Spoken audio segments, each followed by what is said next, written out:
क्योंकि फिर आपको झटके लगने लग जाएंगे। संत दुखाए मैं दुखी, मेरा आपा भी दुख होए।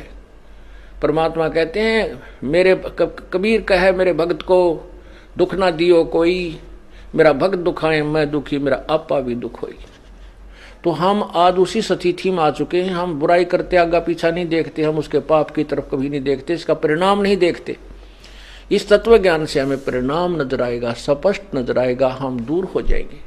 अब जैसे हमें पता चला है कि ये क्यों हम दुखी हुए, हमारे ऊपर ये कहर क्यों टूटे, किसी के कोड लग रहा है, किसी की कैंसर होगी, कोई अंधा हो गया, किसी का हाथ कट गया, किसी का बेटा मर गया, किसी को बहुत ज़्यादा ज़बरदस्त हानि होगी, वित्तीय हानि होगी, किसी की भैंस मर गई,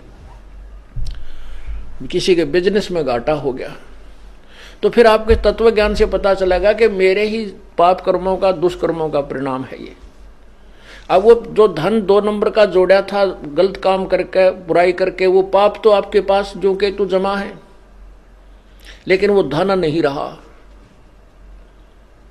या तो कोई पुत्र बीमार हो गया, या कोई भैंस मर गई, कोई संपत्ति हानि होगी, किसी ने 10-20 लाख रुपये ले लिए, दिए नहीं, मुकदमे चले। तो फिर हम इतने डरेंगे कि जो आपत्ति मेरे ऊपर आई है मेरे पाप कर्मों से आई है, तो फिर उस आपत्ति को हम फिर दोबारा ग्रहण नहीं कर सकते, कभी भी नहीं कर सकते। और फिर परमात्मा हमें पग पग पर साथ देगा, हमारा सहयोग देगा, शुभ कर्मों का फल मिलने लग जाएगा, और फिर हम किसी का कभी बुरा नहीं कर सकते। अब तो ना बाप ने, ना तो बेटे न बाप की चिंता रही, माता पिता की तरफ कोई ध्यान नहीं है। वहाँ ये दास जेल में था, वहाँ एक तो एक नया कुबाड़ी, वहाँ देखे कुबाड़िया कुक्रमी लोग, अच्छे भी फंस रहे थे, जो गलती जिनकी कोई त्रुटि नहीं वैसे वो भी थे, कुछ निर्दोष भी फंसा रखे थे किसी को अन्य कारणों से। तो एक ऐसा भी मिला, उसने अपने बाप का कत्ल कर रखा था। तो उसे पूछा भाई तने ऐसी गलती क्यों करी, बाप के तो नहीं करना चाहिए था। तो उसी के गांव का और था वहां बंद, वो कहने लगा जी इसने, इसके पिताजी की पेंशन आवत थी, ये 2 भाई हैं, तो इन्होंने इसका बाटा माँ आएगी और बड्डे का बाटा बाबू पिताजी आएगी, इन माँ बाबुओं को बांट लिया नारा नारा। अब वह पेंशन आवे थी, तो पेंशन बुढ़ा ने बोला मैं तो भाई जिसमें रोटी खाऊंगा उसने दूंगा, तेरे को क्यों दूं जब तू मेरी सेवा नहीं कर रहा। तो इन्होंने बोला मुझे आधी तनख्वाह दे, पेंशन दे। तो उस बुढ़े ने ना दी उसको, तो उठा कर लठ मारा सर में, बुढ़ा मर गया। अब उसकी वो जेल में बंद था। तो पुण्यात्मा ऐसा जुल्म हो गया। माँ बाप ना हम कितना, माता पिता हमें कितने प्यार से पालते हैं। आज जो छोटे छोटे जवान बच्चे हैं उनके पास पुत्र हैं, पुत्रियां हैं, वो कितना सीने से लगाए फिरते हैं, कंधे पर बैठाते हैं, सिर पर बैठाते हैं, चूमते हैं। वो लाड करते करते पेशाब भी कर दे, सारे कपड़े में कर दे काम, और फिर भी बुरे नहीं लगते। और जब वृद्ध हो जाते हैं, जब वो बड़े हो जाते हैं, उनका विवाह हो जाता है, और फिर वो माँ बाप उनको अच्छे क्यों नहीं लगते, उनकी सेवा करने में उनको इंटरेस्ट क्यों नहीं है। इसका कारण ये है, ये नहीं हो सकता, क्योंकि इसका कारण है कि बुढ़े ने भक्ति ना करी। उस जब वो युवा था उन बालका के लालन पालन में उनको सेठ बनाने में लग रहा, भक्ति करी नहीं। और भक्तिहीन प्राणी का कितना ठिकाना नहीं। यदि हम पहले से परमात्मा का नाम लेंगे, भक्ति करेंगे, तो परमात्मा ऐसी व्यवस्था कर देगा, उन बच्चों के दिल में ऐसी दया भर देगा, माता पिता ने हाथों पर रखेंगे। और माता पिता इसे योग्य होंगे नहीं कि वो उनको दुख दें, क्योंकि उनकी भक्ति से वो स्वस्थ भी रहेंगे, उनका शरीर भी तगड़ा रहेगा। और जो 10,000 के रुपये में बीमारी कटनी हो, मानो 500 रुपये में ठीक हो जाएगा। तो ऐसे फिर वो भक्ति से ही सेवा बना है। एक आदमी तो ऐसा है, वो अच्छा भी ना लगता, हमने खड़ा होगी तो मान ले जैसे अरे कैसा हो जाओ, इस तो बात तय करें जावा, बड़ा अच्छा आदमी, क्योंकि उसके पिछले पुण्य है, वो संस्कार, वो भक्ति के गुण उसके अंदर विद्यमान है। तो ऐसे ही अब हम भक्ति संस्कार बनावाएंगे तो बचपन बुढ़ापे में हमारी आप सेवा परमात्मा ऐसी व्यवस्था कर देगा, हम सोच भी नहीं सकते। ना हम बच्चों बुरे लगा, ना बच्चे हमारी सेवा से उकताएंगे, कभी नहीं उकताएंगे, दूनी इंटरेस्ट बढ़ेगा। अब देखो पुण्यात्माओं, इस दास के 4 संतान, 2 लड़के 2 लड़की थी। यदि ये दास उन्हीं में उलझ पुलझ रह जाता, अब मुझे पता हुआ मेरी कितनी की खातिरदारी करें, खूब पता है मुझे वह क्या नेचर है उनका, कैसा उनका स्वभाव और क्या करते। अब परमात्मा के चरणों में आया हूं, मेरे लाखों चेले बेटा बेटी हो गए। अब एक को कहता हूं भाई जल लाना, 10 खड़े हो जाते हैं। ये क्या कारण है? क्योंकि मैंने परमात्मा की भक्ति का रटना लाई, और उस भक्ति की शक्ति से इन बच्चों में इतनी श्रद्धा बन गई, दोनों हाथों पर रखूं अपने गुरुदेव को, अपने पिता को। परमात्मा कहते हैं कुल खोए कुल होत है, कुल राखें कुल जा, राम निकल कुल भेंट ले, सब कुल रहा समाए। यदि हम इस कुल को बचाने में लागे रहेंगे, कुल तो नष्ट होगा, हम भी मरेंगे, बेटे भी मरेंगे, पोते भी मरेंगे, सभी ने एक दिन जाना है, ये तो रहना नहीं। 1 लख पूत 1.25 लाख नाती, उस रावण कह दी वन बाती। और यदि हम इस कुल को भूल कर, और राम निकुल कुल, ये राम का कुल है, ये भगवान कुल है, भगवान का खानदान है, यानी सत्संग में आ जाना। अब आप बहन भाई हो, एक गुरु के शिष्य हो, और ये दास आपका पिता, आप हमारे बच्चे हो गए, तो ये हमारा कुल बन गया। कहते इस राम निकल कुल भेंट ले, सब कुल रहा समाए, बेटा भी बेटी भी माई भी भाई भी सारे हो गए इसमें। तो ऐसे हमारे फिर आगे चल के आने वाले समय में इतनी जो ना सेवा आपकी बनेगी, क्योंकि आपके बच्चे भी भक्ति करेंगे, वो भी भगवान से डरेंगे, आपको इतना भी दुख देना नहीं चाहेंगे कदे मुझे पाप ना लग जाए, माँ की आत्मा दुखा दी जाए तो, कदे पिता की आत्मा ना दुख जा, क्योंकि फिर आपको झटके लगने लग जाएंगे। संत दुखाए मैं दुखी, मेरा आपा भी दुख होए। परमात्मा कहते हैं मेरे कबीर कहे मेरे भक्त को दुख ना दियो कोई, मेरा भक्त दुखाए मैं दुखी, मेरा आपा भी दुख होई। तो इस तरह फिर हमें झटके लगने लग जाएंगे, परमात्मा सतर्क करेगा, गलती मत करवाई। हमें जैसे हम मान लिया हमने किसी को दुख दिया, फिर हमारे को कोई हानि हुई तो विचार करेंगे लेट कर, आगे वो गलती नहीं करेंगे। तो ऐसे समाज भी सुधरेगा और ये अपराध भी समाप्त हो जाएंगे। तो इसी रास्ते से हम मानवता का उत्थान कर सकते हैं और कोई तरीका नहीं है। आप देख रहे हो अब 57 साल का तो ये दास हो लिया, 58 में हम चल रहे हैं, और 10 वर्ष का समझन लग गया था ये MLA MP क्यों कर बने हैं, मंत्री मुख्यमंत्री कैसे बनते हैं। आप देखते हो बहुत बढ़िया छांट छूट का कोई मंत्री कोई पार्टी चुनती है जनता, और 5 साल में फ्यूज हो लेते हैं, वह 5 साल में उन्हें रिजेक्ट कर देती है कि ना ये करने के नहीं, फिर नए तैयार करते हैं, शायद ये कुछ ठीक पाएंगे, 5 साल में उन्हें रिजेक्ट कर देते कि ना ये भी कोई ना ठीक।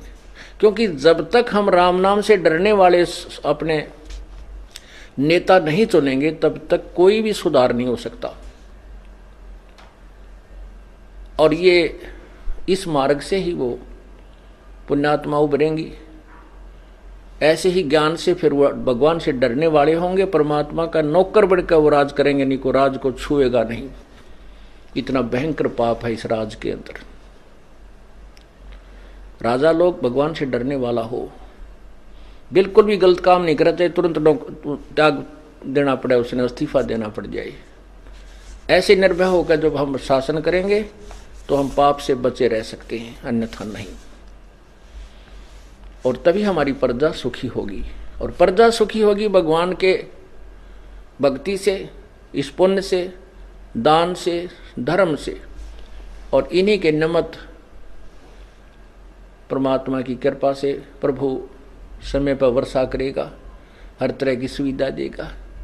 अब ये सत्संग जो ये जो कार्यक्रम चल रहा है भक्ति का, ये शास्त्र अनुकूल है, और ये 2 वर्ष बंद रहेगा लगभग 21 महीने। तो कोई वर्षा विशेष नहीं की प्रभु ने, दास अभिमान नहीं करता, विधान बताऊं हूं भगवान का। और जब से ये पुनः शुरू हुए हैं, मैं इस दास ने कह दिया था जब जमानत होने से 1-2 महीने पहले भी, वहाँ आश्रम अपना बरवाला मिल गया है और पाठ प्रारंभ कर दो।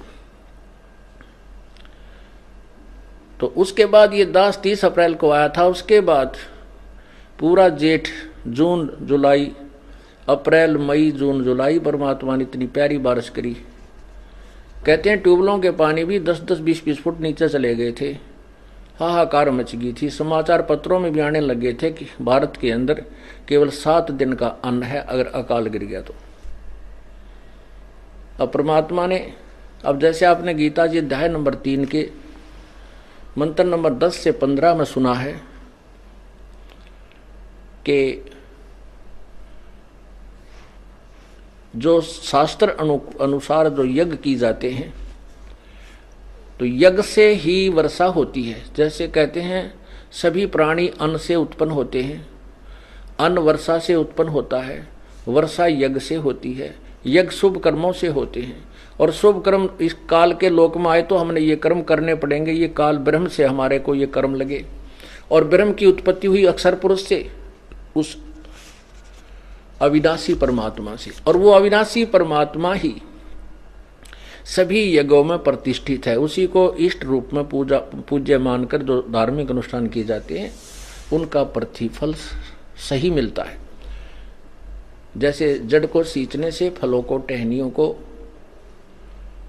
जो फल, टहनियों को फल लगते हैं, तो ऐसे विधि शास्त्र अनुकूल साधना से ही वो हमें लाभ होता है जो धार्मिक क्रियाओं से होता है। तो वो एक इस स्थान के अतिरिक्त कहीं भी धार्मिक क्रिया नहीं हो रही, शास्त्र अनुकूल नहीं है। कर रहे हैं बेचारे उद्देश्य, आपने कल गीता जी में सुना था कि कोई तो ऐसे साधना कर रहा है, कोई ऐसे कर रहा है, और वो सभी इसको मोक्ष मार्ग ही मानकर कर रहे हैं, लेकिन वो शास्त्र विरुद्ध होने से व्यर्थ है।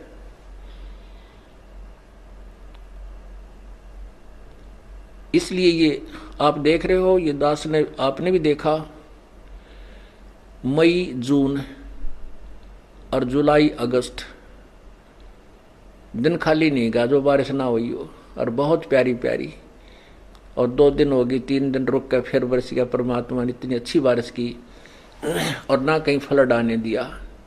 एक बार फ्लड के आसार हो गए थे, फिर परमात्मा की कृपा होगी, वो भी दया कर दी अपने बच्चों पे।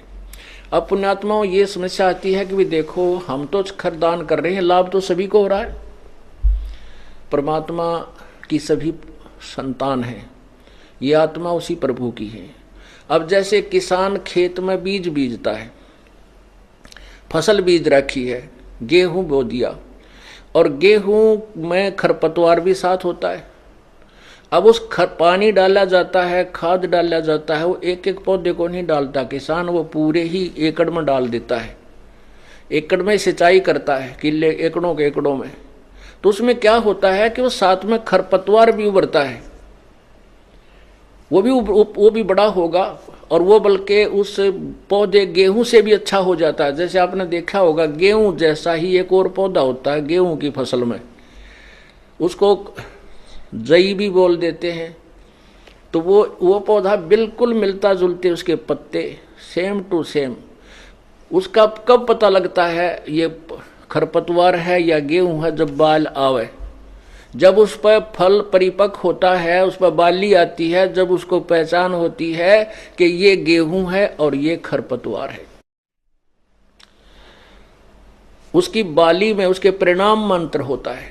अब जैसे परमात्मा सब जगह वर्षा करता है अपने, क्योंकि वहाँ उसके बच्चे हैं, उसकी आत्माएं हैं। कोई नगर खाली नहीं, आज कोई गांव खाली नहीं, खासकर हिंदुस्तान में तो विशेषकर हरियाणा और पंजाब, राजस्थान, हिमाचल प्रदेश, महाराष्ट्र, आंध्र प्रदेश, बहुत इधर उधर सभी इसके बच्चे जो उपदेशी हो चुके हैं। तो ये परमात्मा, अब जैसे किसान जब देखता है कि गेहूं के अंदर, और वो जो खरपतवार होता है ना, वो गेहूं से भी बढ़िया स्वस्थ पौधा होता है, ऐसे काले पत्ते बहुत सुंदर हरे हरे, और उससे कुछ लंबा भी हो जाता है। और जब उसका फल आता है, जब किसान माथे माथ मारता है, यो खरपतवार है, उसने पकड़ कर चोटी में तो बाहर काट के फेंक देता है। अब उसको आगे चल के जब आज हम भक्ति कर रहे हैं और हमें भी परमात्मा सुविधा दे रहा है, वर्षा कर रहा है, किसान फल फूल रहे हैं, किसान फल फूल रहे हैं तो सारा समाज ही फल फूल रहा है, सभी को लाभ हो रहा है, फसल जो है ना हर तरह की हमें वस्तु उपलब्ध हो जाती है। अन्न ही नहीं मिलेगा तो फिर हम यहाँ कार कोठी कति अच्छी नहीं लगेंगी। ना ये हेलीकॉप्टर सुहावेंगे, जब रोटी ये ना मिल ली है। सबसे पहले तो अन्न चाहिए इस प्राणी को, चाहे झोपड़ी में रहना पड़ जाए। तो इसी प्रकार जब आज दूसरे लोग भी इस वर्षा होने से जो नाम नहीं ले रहे उनके भी ठाटम ठाट हो जाएंगे, वो तो है उनके पूर्व जन्म के, और उनके भी कोठीकार हो जाएंगे, और भगत से भी ज्यादा वो फलते फूलते नजर आएंगे। लेकिन भगवान के दरबार में जो परिणाम, वो परमात्मा तो बाल देखेगा, वो परिणाम देखेगा, रिजल्ट देखेगा, वो भक्ति देखेगा। और वो जो खरपतवार हैं, यहाँ चाहे वो बहुत अच्छे दिखे थे, तो उन प्राणियों को तो नरक में डाल देगा और आपको अलग रखेगा। जैसे किसान खरपतवार को अलग पटक देता है और गेहूं को भिन्न कर लेता है, ऐसा फिर आगे चलकर आपको इसका लाभ मिलेगा।